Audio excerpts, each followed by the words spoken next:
यवतमाळ जिल्ह्यामध्ये कंत्राटदाराच्या विविध कामांची तब्बल 550 कोटींची देयक अजूनही राज्य शासनाकडे प्रलंबित आहे। त्यामुळे कंत्राटदारांवरती उपासमारीची वेळ आली असून आता शासकीय कंत्राटदारांवरती शासन विरोधामध्ये उपोषण आंदोलन करण्याची वेळ आली।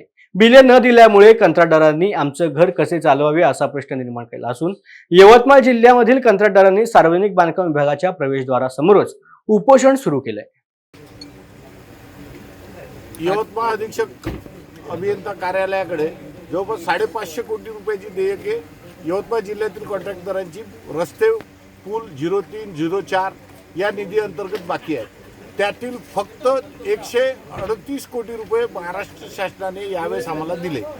तो निधी इतर जिल्ह्यांच्या बाबतीत आम्हाला फार कमी प्रमाणात आलेला आहे। बाकी ठिकाणी 40%, 45% आला। आमचे 550 कोटी रुपयाचे देयके शिल्लक असताना आम्हाला फक्त 138 कोटी रुपयाची देयके मिळाली आणि बाकीचे पेंडिंगच आहे परत। आणि आणखी नवीन काम काढत आहे शासन, त्याच्यात नवीन आमचे लोक अटकतात परत त्याच्यात। आणि त्याच्यामुळे मजुरांवर तर सोडा, कॉन्ट्रॅक्टरवरही उपासमारीची पाळी येण्याची वेळ आलेली आहे। हा निधी लवकरात लवकर मिळावा यासाठी हे आज उपोषण करण्यात आले। अन्यथा जर आम्हाला या 8-10 दिवसात पेमेंट नाही झालं तर आम्ही याच्यापेक्षा तीव्र आंदोलन करू।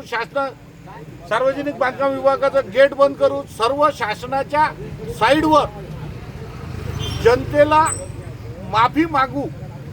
आमच्यामुळे जो त्रास होत आहे, आम्ही जे कामं बंद केलेली आहे त्याच्यामुळे ते फलक लावू। त्याच्यामुळे शासनाला जे शासन खोटारडेपणा करत आहे की अनेक कामांचे आमदार खासदार लोक भूमिपूजन करत आहेत तर निधी शून्य आहे शासनापाशी, आणि त्याच्यामुळे त्याच्यात भरडला चालला कॉन्ट्रॅक्टर सर्वसामान्य माणूस।